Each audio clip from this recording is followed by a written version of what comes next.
কি বানিয়েছি দেখুন। ছোটবেলায় বাইরে গেলেই এটা খেতাম, আর শুধু যে ছোটবেলায় খেতাম তা কিন্তু না, এখনো কিন্তু বাইরে গেলে মাঝে মধ্যে খাওয়া হয়। মচমচে এই তিলের খাজাটা খেতে কিন্তু দারুণ লাগে, তাই বাসায় মাঝে মধ্যেই বানিয়ে রাখি। একটু বেশি করে বানিয়ে রাখলে দেখা যায় অনেকদিন সংরক্ষণ করে রাখা যায়। বাসায় ছোট বড় সবাই এটা খুবই পছন্দ করে। আজকে তিলের ভিতরে বেশ কিছু বাদামও দিব, এই জন্য প্রথমে বাদামগুলো টেলে নিলাম।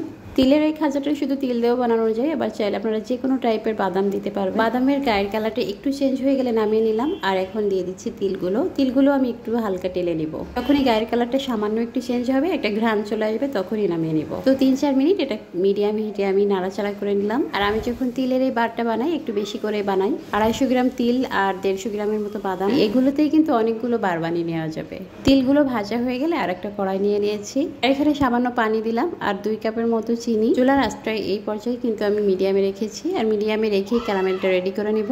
এই ক্যারামেলটা বানাতে গিয়ে আমি খুবই ঝামেলায় পড়ে গিয়েছিলাম। এবার ইন্ডাকশন চুলায় আসলে অনেক সময় লেগেছে ক্যারামেল বানাতে।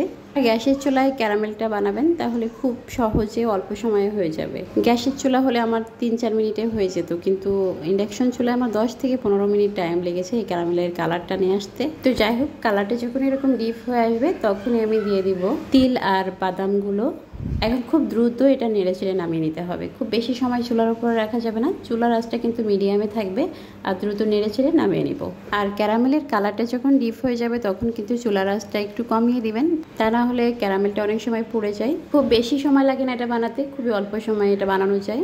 আবার অনেক বেশি দিন ধরে সংরক্ষণও করা যায়। যদি কোনো এয়ারটাইট বক্সে আপনারা ভরে রাখেন তাহলে এটা কিন্তু একদমই দ্রুত শেষ হয় না, অনেক দিন পর্যন্ত খাওয়া যায়। যাই হোক, এটা হয়ে গেলে সাথে সাথে নামিয়ে নিয়েছি।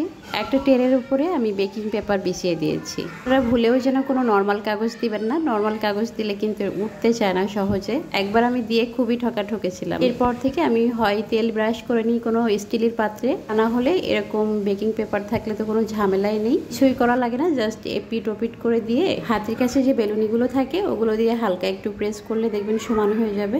ক্যারামেলের ভিতরে তিল দেওয়ার পর থেকে বাকি যে কাজগুলো করলাম এগুলো কিন্তু একটু দ্রুত করতে হবে। নরম থাকতে থাকতে তিলের খাজাটা কাটতে যতটা সহজ হবে, শক্ত হয়ে গেলে অতটা সহজ লাগে না। যে কোনো ছুরির সাহায্যে কিন্তু নরম থাকলে ইজিলি কেটে নেওয়া যায়। এটা একটু শক্ত হয়ে গেছে যে কারণে অনেক শক্তি লাগতেছে, তাই এই কাজগুলো একটু দ্রুত করবেন। এভাবে আসলে পিস পিস করে কেটে নিলে দেখতে একটু সুন্দর লাগে। আর কাটতে যদি সমস্যা হয় তাহলে কোথাও একটু চাপ দিলেই দেখবেন ভেঙে যাবে। কোনো কিছু দিয়ে যদি একটু বাড়ি দেওয়া হয় তাহলে দেখবেন অটোমেটিক্যালি ভেঙে যাচ্ছে। কেটে নেওয়ার পরে 10-12 মিনিট আমি রেস্টে রেখে দিয়েছিলাম, আর যখন শক্ত হয়ে গেছে তখন এগুলোকে ভেঙে নিচ্ছি। তো এখন এটা ভেঙে যে কোনো এয়ারটাইট বক্সে রেখে দিব। বেশি দিন সংরক্ষণ করতে চাইলে অবশ্যই কিন্তু এয়ারটাইট বক্সে রাখতে হবে, কোনো ধরনের বাতাস যেন না লাগে। বাতাস লাগলে এটা চিনি গলতে শুরু করে, তখন দেখা যায় 1-2 দিনেই এটা চিনি গলে নষ্ট হয়ে যাবে। তাই সংরক্ষণ করতে চাইলে কিন্তু অবশ্যই এয়ারটাইট যে কোনো বক্সে রাখবেন। তো এই তো রেডি হয়ে গেল আমাদের তিলের কটকটি। আর এই কটকটি যে কত মজা লাগে সেটা তো আপনারা জানেনই, কারণ এটা কম বেশি সবাই খেয়েছেন। তো আপনারা চাইলে এই সিম্পল একটা রেসিপি কিন্তু বানিয়ে বাসায় রাখতে পারেন, মাঝে মধ্যে এটা খেতে ভালোই লাগবে। আর আমার বাসায় যেহেতু বাচ্চা আছে এবং আমরা দুইজনও সারাদিন বাচ্চাদের মতো কিছু না কিছু খেতেই থাকি, আমি কোনো না কোনো কিছু এভাবে বানিয়ে রাখি এবং বিকালের দিকে যে কোনো টাইমে খেতে ইচ্ছে করলে খাই। তো আজকে এই পর্যন্ত, সবাই ভালো থাকুন, আল্লাহ হাফেজ, আসসালামু আলাইকুম।